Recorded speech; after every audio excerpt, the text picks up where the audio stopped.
Alright everybody, so we've got a 94 Nissan Pathfinder. It is air ride. It has got a stock floor body drop custom frame, and I am needing to close in the body on the floor. So I am going to make a template out of cardboard, and I'm going to lay that in on this angle iron that I've welded in. And this sits higher than anything else, so I don't have to worry about anything on the suspension touching on the underside of my cover. This will be a bolt-in cover, so that I can remove it and I can fix any air ride issues or anything like that. I hope that's the plan. So, and hopefully a back seat will fit. I need to actually get a back seat and see about that while I'm doing this. So alright, I'm gonna get started here. So here is the 14 gauge steel. I've cut that to about the same size as my template. So I just took some cardboard and I cut it to fit. I drew a line where all of my bends need to be, and I cut halfway through the cardboard so that I can bend it on those lines. And it seems to fit pretty decent, so I'm going to try to cut just a hair bigger than this so I can always trim it down and make it fit perfect. So I'm going to draw this out and start trimming this piece of 14 gauge steel to fit in the back. Alright, so I put angle iron on bottom and angle iron on top and clamped it with vice grips on both ends, and I tried bending it. It didn't work. And then so I cut about a third or halfway through it with a grinding wheel, with a cutting wheel. It still wouldn't bend. I heated it and it still wouldn't bend. I put another piece of angle iron here with vice grips and tried to pry it with a pry bar, and that didn't work. So this is getting covered with carpet, and I can beat some of these dents back out. So I just decided to go ahead and put this on some 2x4s like that and just hit it.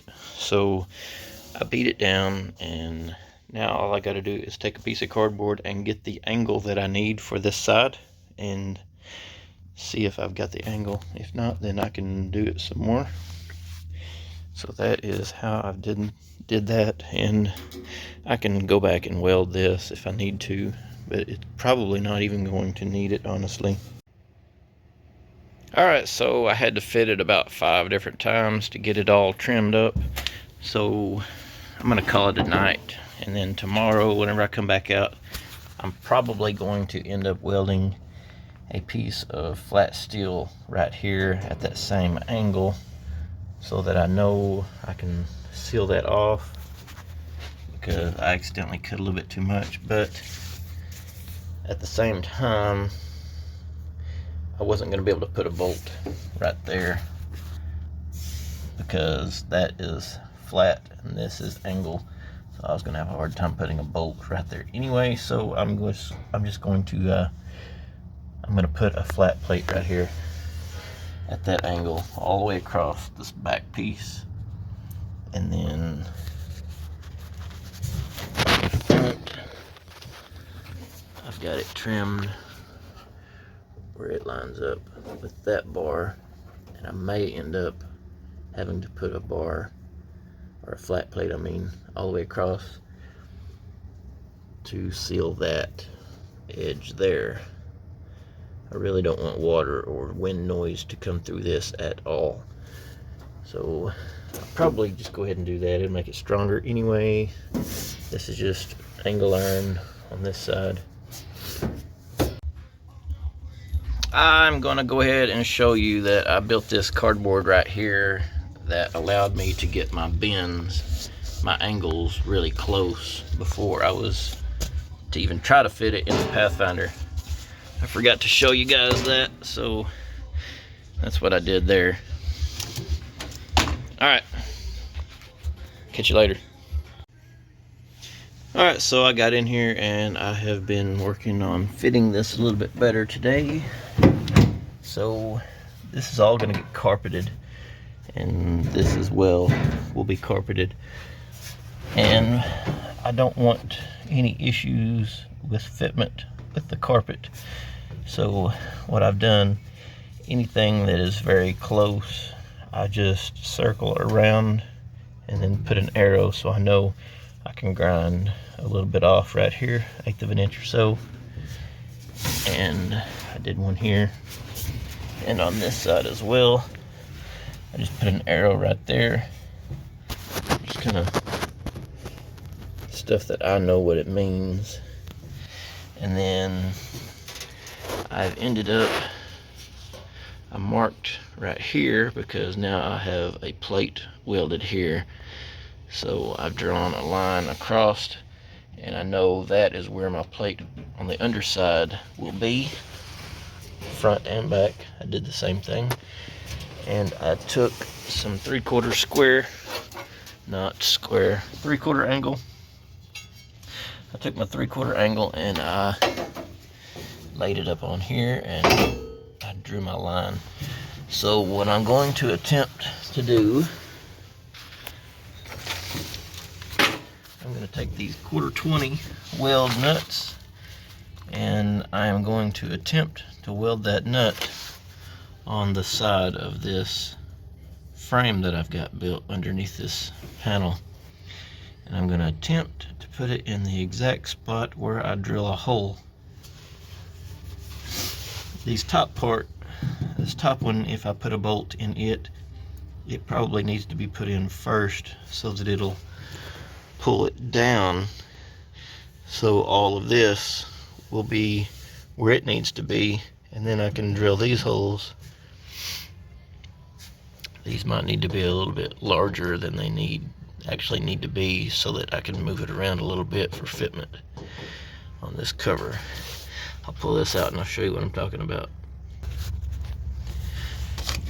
Alright, so I will just take the weld nut and weld it directly on the edge of this. But it has to be perfectly in line where the hole is on the cover. So that might be kind of hard to do.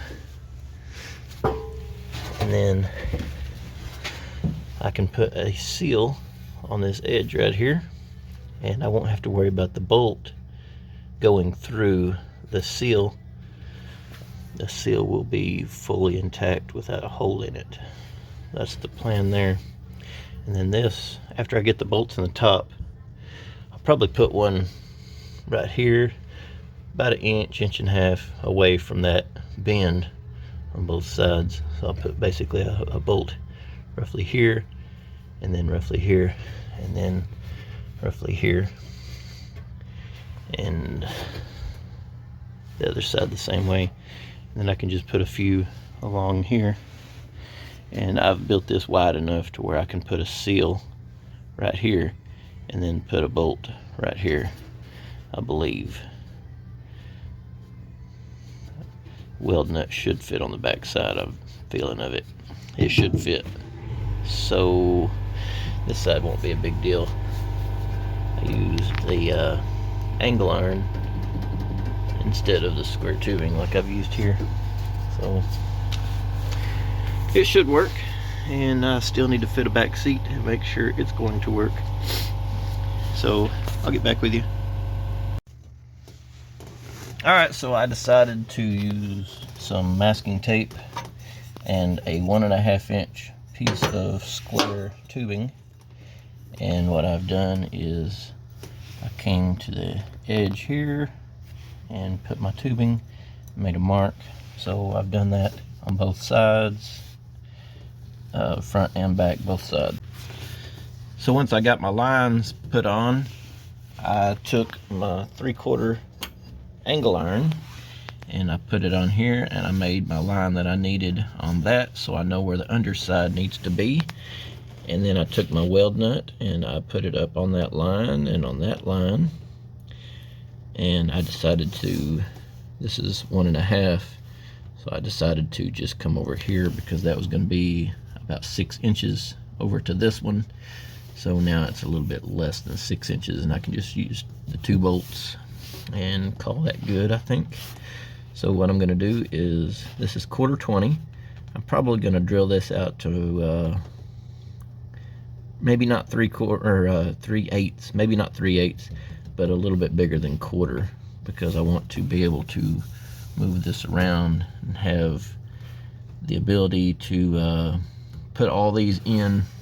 I've built this before, and it was really hard to bolt in because you couldn't hardly get them lined up right. So if I drill this a little larger than what I need, I can use a washer and then I'll still be fine. So what I'm gonna do is follow this mark on this underside angle iron that I've got, and I'm going to attempt to get this put on flush, and hopefully it'll line up. So sometimes I have good luck with doing this, and sometimes I don't.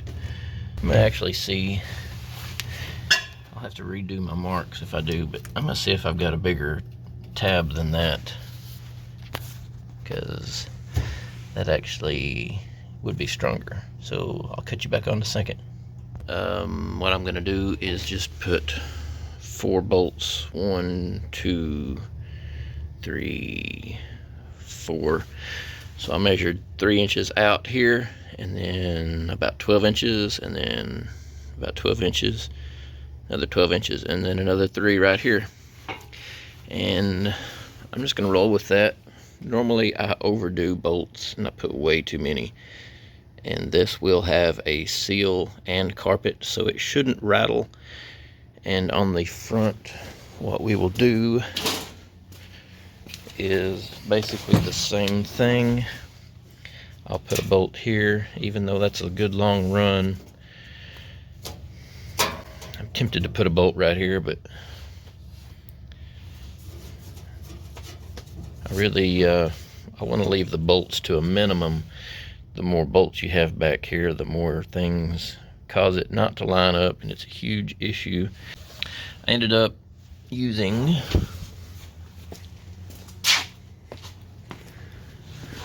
these. So these are weld nuts, but they're more of a bung type. So usually what I would do is drill a hole and just stick it in there and weld it, and then you can bolt something to it. But the thickness of that would interfere slightly with my foam tape insulation that I'm putting in. Really want a good gasket, so I didn't do that. I'll go ahead and remove these. I've got to weld this up here, and what I'm going to do is put the foam here, and this is way wider than it needs to be, and I did that on purpose so that I could bolt down here and have my insulation up here not interfering with my bolt. So I will go ahead and make sure that I can put these bolts in, and then I'll work on the front. So here is the front. So what I've done is drilled holes and put the weld nuts, weld bungs, whatever. These are the ones that I've scabbed on the side. Those are fairly strong, stronger than they look. And I did go back and re-tap these threads after I welded that. These I didn't have to re-tap, but those were little boogers to get on, so I went ahead and tapped those back out. And now all I gotta do is fit this for the last time. Alright, so I've got my shop fans on, trying to suck out some of these fumes that are in here. I went ahead and welded a little bit on top of this to close where I had cut that, and ground that back smooth. Got it all bolted in. It bolts in fairly nice, really. Didn't have to do anything crazy like Waller, there's that word again, redneck word. I didn't have to enlarge, we'll reword that, any of these holes to get it to line up. There was a couple that were off just a hair, but not a big deal. They're a little bit larger, but not huge. So there's that, and now we're basically ready to primer this and then put the weather strip seal that I've purchased. I don't have it yet. It is 3/4 wide and 1/2 inch thick, and it's tape. It'll stick on, so it'll hold in place until this is smashed down, and then this will be carpeted.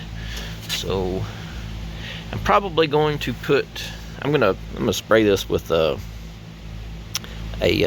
direct to metal primer, and then on the underside I'm going, maybe on this side too, going to put a sound deadener just to keep it from making any excessive noise back here. All this will be sound deadened as well. Basically the factory has sound deadener. All this junk right here, that's all sound deadener. So alright, that's how I do that. You can do it how you want, but it's a little time consuming, but end product is fairly decent. It all sits down fairly low. I should be able to get a subwoofer back here and hopefully a back seat. I'm gonna go ahead and throw a back seat in here after this video and see if it'll fit. So alright, until next time, like or subscribe or whatever you want to do. Alright, talk to you later.